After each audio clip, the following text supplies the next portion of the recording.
Hello friends, welcome to சமையல் வாசம். இன்றைக்கி நம்ம சேனலில் சிக்கன் கோலா உருண்டை எப்படி செய்கிறதுன்னு பார்க்க போகிறோம்.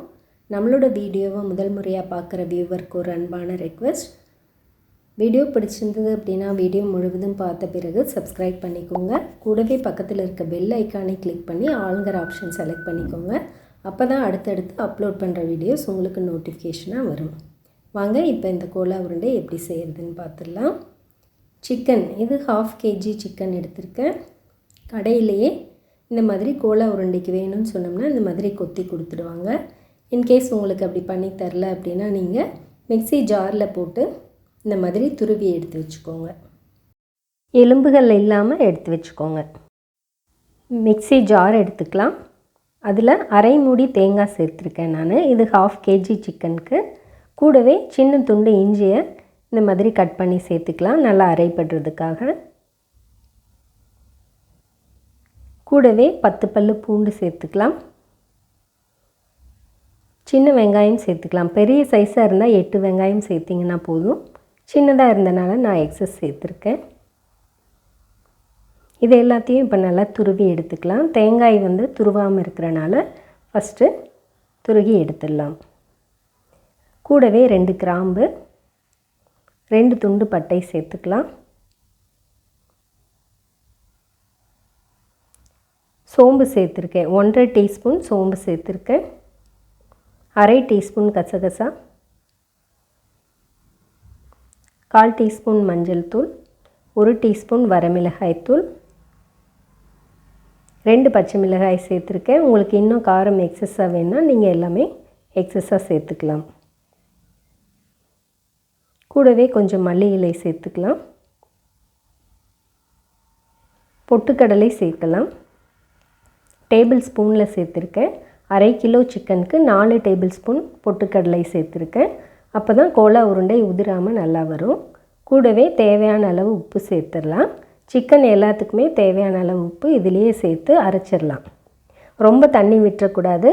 1 டேபிள் ஸ்பூன் 2 டேபிள் ஸ்பூன் மாதிரி விட்டு இந்த மாதிரி அரைச்சி எடுத்துக்கோங்க. நல்லா திக் பேஸ்ட்டாக இருக்கணும். இப்போ வாஷ் பண்ணி எடுத்து வச்சுருக்க சிக்கனை தண்ணியே இல்லாமல் சேர்க்கணும், அதுதான் முக்கியம். தண்ணி இருந்ததுன்னா கண்டிப்பாக ரவுண்ட் ஷேப்பாக நமக்கு பால்ஸ் பிடிக்க வராது. ஸோ தண்ணி இல்லாமல் சேர்த்துட்டு கூடவே கட் பண்ணி வச்சுருக்க மல்லி இலை சேர்த்துடலாம். 1 முட்டையை ஒடிச்சு சேர்த்துக்கலாம். அப்போ தான் அந்த பால்ஸ் நல்ல ஷேப்பாக கிடைக்கும். கூடவே 1 டேபிள் ஸ்பூன் குக்கிங் ஆயில் சேர்த்துக்கலாம். சேர்த்துட்டு கை வச்சு எல்லா மசாலாவும் நல்லா கோட் ஆகிற மாதிரி நல்லா பிசைஞ்சு எடுத்துடுங்க. இப்போது நல்லா கோட் பண்ணி வச்சாச்சு. இந்த மாதிரி இருக்கணும். பக்கத்தில் ஒரு ட்ரே வச்சுக்கலாம். இப்போ கையில் கொஞ்சமாக ஆயில் அப்ளை பண்ணிக்கலாம். பண்ணிவிட்டு சின்ன சின்ன பால்ஸாக இது எல்லாத்துலேயும் நல்லா உருட்டி எடுத்து வச்சிடலாம்.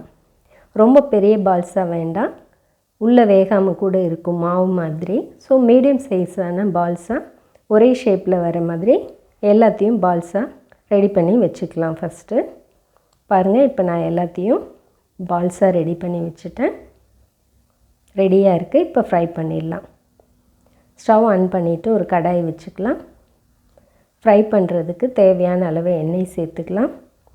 எண்ணெய் மீடியம் ஹீட்டில் தான் இருக்கணும், ரொம்ப காஞ்சிடக்கூடாது. மீடியம் ஹீட்டில் இருக்கப்பவே மீடியம் ஃப்ளேமில் வச்சுட்டு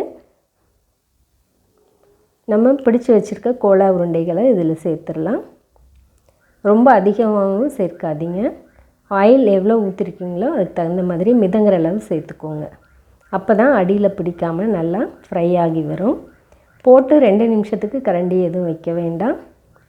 7லேருந்து 8 நிமிஷம் மீடியம் ஃப்ளேமில் திருப்பி திருப்பி விட்டு நல்லா ஃப்ரை பண்ணி இந்த மாதிரி கோல்டன் ப்ரௌன் வந்ததும் எடுத்திங்கன்னா அட்டகாசமான சிக்கன் கோலா உருண்டை ரெடி ஆகிடும். ஈஸியான ப்ரிப்ரேஷன் தான். குட்டீஸ் எல்லாம் லைக் பண்ணி சாப்பிடுவாங்க. கண்டிப்பாக ட்ரை பண்ணி பாருங்கள். தேங்க்யூ.